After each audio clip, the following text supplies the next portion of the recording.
Oi pessoal, eu vou falar rapidamente aqui sobre um episódio de uma série que eu estou vendo agora. A série se chama Reacher, está na Amazon Prime e ela é baseada nos livros do Lee Child, que escreveu esse livro aqui que virou filme com o Tom Cruise. Tá? Eu vi o filme, não me lembro por que eu fui ver esse filme aqui, tava passando, achei interessante que tem algumas coisas sobre perícia e fui ler o livro depois, realmente tem algumas coisas de investigação, sobre forense, tudo.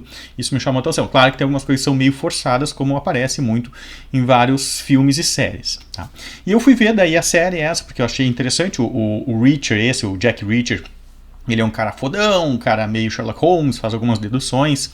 A curiosidade é que no livro o autor descreve o Reacher como um cara grande, um cara imponente, chama atenção pela sua altura e por sua força, um cara forte, né? E no filme escalaram o Tom Cruise, que é um cara que tem a minha altura, 1,70, e não se impõe muito assim fisicamente, né? Então isso alguns fãs questionaram e na série aí fizeram jus, contrataram um ator lá que o cara é gigantesco, tem 1,95 m lá e porradão. Então isso o próprio Lee Child falava nos livros, né, que ele intimidava pelo próprio tamanho, pelo próprio porte físico, coisa que o Tom Cruise ali com seus 1,70 m não fazia muito. Mas acho interessante que as pessoas reclamam quando escalam um ator baixinho para fazer papel de um personagem alto, né, mas não reclamaram quando o Hugh Jackman, que é um cara que tem lá seus 1,80 m e tantos, fez o papel do Wolverine, que tem 1,50 m nos quadrinhos, né. Então isso é a coisa de baixinho revoltado, né. Mas enfim, eu quero falar desse episódio que eu tô vendo, o 5º episódio da série. O primeiro episódio foi bem legal, tem porrada, tem um pouco de investigação, começa um pouco de investigação, te prende um pouco. Depois a questão da investigação vai caindo um pouco, ele vai ficando meio devagar e algumas coisas são realmente muito forçadas e fantasiosas. E chegou nessa parte que fala um pouco de medicina legal, por isso que eu acabei fazendo esse vídeo, que me interessou fazer esse vídeo. Eu vou mostrar aí o vídeo para vocês, depois eu vou comentar um pouco sobre ele. No. Darn it. Roscoe. Am I interrupting? No, I was just finishing up some more medical examining. What can I do for you? Don't tell me there's been another murder. Maybe. No, it would have been better. When Officer Gray died, I remember the mortician saying that they had to fix a cut on his head with makeup and putty because supposedly he was so drunk that he fell trying to get up on the chair to, who rope and all. Yeah, I recall there being a severe contusion. It looked like he hit the corner of a chair or his workbench or something. Can you pull it up? Yeah, okay. Here it is.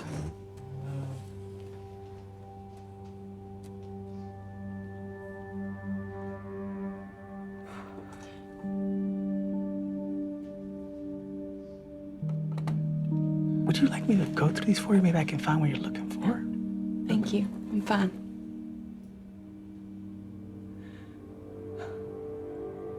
Okay. Instead of hitting his head on something, could something have hit his head? Mean he was struck? Yeah. That is exactly what I mean. Suppose. Resulting wound would, at least superficially, look the same, but truth be told, I never looked at the injury that way. Can you? Oh. Now? Oh, okay.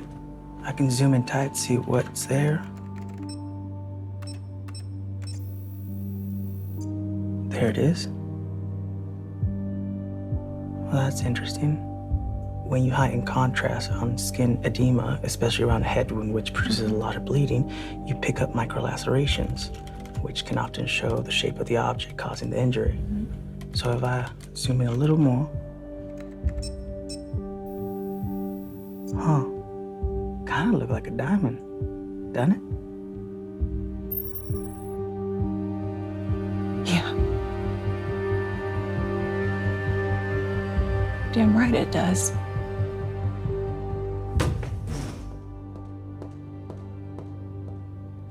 Bom, tá aí o vídeo, né? Bom, o que eu posso falar? Algumas coisas. Foi uma falha ali da investigação do exame do local, não se fala se teve exame local, possivelmente teve, né? Mas se fala ali do exame necroscópico, que não se aventou a possibilidade de ter ocorrido uma lesão antes da pessoa ter sido enforcada. Tá? Não se conclui sobre tudo numa investigação forense só por um exame. Não é o exame de necropsia que vai determinar se foi um homicídio, suicídio, se foi um acidente, nada. E não é só o exame do local que vai determinar isso. Eles são complementares, um complementa o outro. É muito importante o perito do local trocar ideia com o médico legista, tá? Então pode algumas vezes só a necropsia ali não saber se foi um homicídio ou um suicídio, né? E o exame do local lá também, ali não consegui definir a causa morte para chegar à conclusão se foi um homicídio ou um suicídio, definir a causa jurídica da morte, tá? Então ali ele não fala sobre o exame do local, fala só sobre aquela lesão ali. E ele fala um monte de besteira, fala um monte de coisa errada, tá? Começa pela foto ali que o cara tira, conseguiu dar aquele zoom magnífico ali e não ficou nada pixelado, tá? É muito difícil tirar uma foto daquelas com qualquer câmera, com câmera do celular, não, é preciso uma câmera muito boa e não vai tirar uma foto tão grande assim, tão de longe para conseguir ter aquele detalhe ali que ele conseguiu verificar. Outra coisa, ele fala sobre o que chamamos de lesão com assinatura, que é quando o instrumento, quando faz uma lesão contusa, ele deixa a sua marca, a sua forma na pele, ali na parte de fora, né, na parte de dentro ali, e aí tu consegue identificar o instrumento que fez aquela lesão por causa do formato que foi deixado na pele, tá? Quem acompanha o meu Instagram sabe que eu faço vários desafios de lesão, é justamente isso. Eu mostro uma lesão que tem um formato e eu quero que as pessoas descubram qual foi o objeto que fez aquela lesão. E ali ele mostra que o objeto deixou impresso na parte de dentro ali, na camada mais baixa, uma camada mais interna da pele, na musculatura, deixou impresso o formato do objeto. Cara, não existe isso, não acontece assim. Olha, não fica daquela forma ali, tá muito errado, nunca vi acontecer deixar impresso no próprio músculo ali, olha.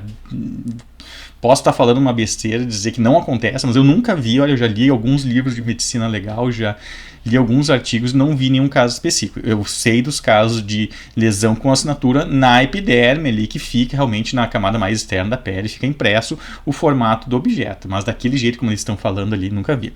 O que se deve fazer nos casos que suspeita-se que a pessoa tenha sido morta antes e depois pendurada, tá? Porque assim, ó, vários artigos, e é uma coisa que eu estudei bastante, questão de enforcamento, suicídio, que é um assunto que eu estudo muito, muitos artigos dizem que é muito difícil, é muito raro acontecer uma simulação de suicídio, assim, por enforcamento.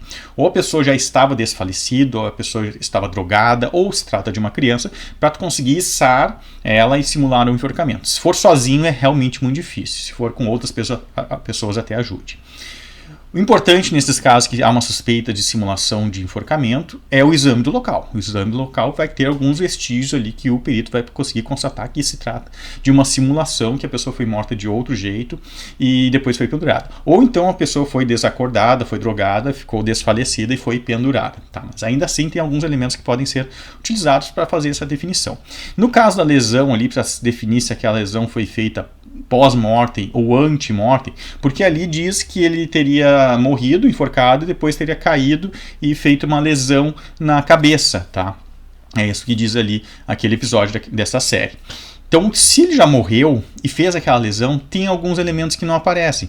Nas lesões pós-mortem não há sangramento, não há infiltração hemorrágica. Então, se tu olhar numa lesão aberta e olhar ali nas bordas, no entorno ali da lesão, não vai ter aquele infiltrado hemorrágico na gordura aqui debaixo da pele. Então, ela vai ficar mais amarelada, vai ficar mais esbranquiçada e não tão avermelhada como se tivesse ocorrido uma infiltração hemorrágica. A infiltração hemorrágica é um indicativo de reação vital. Também pode ter outros tipos de reações vitais, que é uma equimose, aparecer ali uma equimose, que é uma reação vital ali, vai acontecer depois de um trauma. Então, para que ocorra a equimose, a pessoa tem que estar viva. Então, isso aí era uma coisa que poderia ter sido analisado. Acho que o consultor ali da série falhou nisso. É que eles queriam botar que foi constatada aquela lesão naquele formato, porque aquilo ali vai ter um outro desdobramento. Mas foi um erro ali da série e eu achei interessante utilizar isso para falar um pouquinho sobre esse assunto aí de lesões pós-mortem. Certo, pessoal? Qualquer dúvida, qualquer informação, qualquer crítica, qualquer sugestão que vocês possam ter, vocês podem deixar nos comentários aqui ou entrar em contato comigo lá no Instagram, @peritomorales, que é a rede social que eu mais utilizo. Certo? Até a próxima.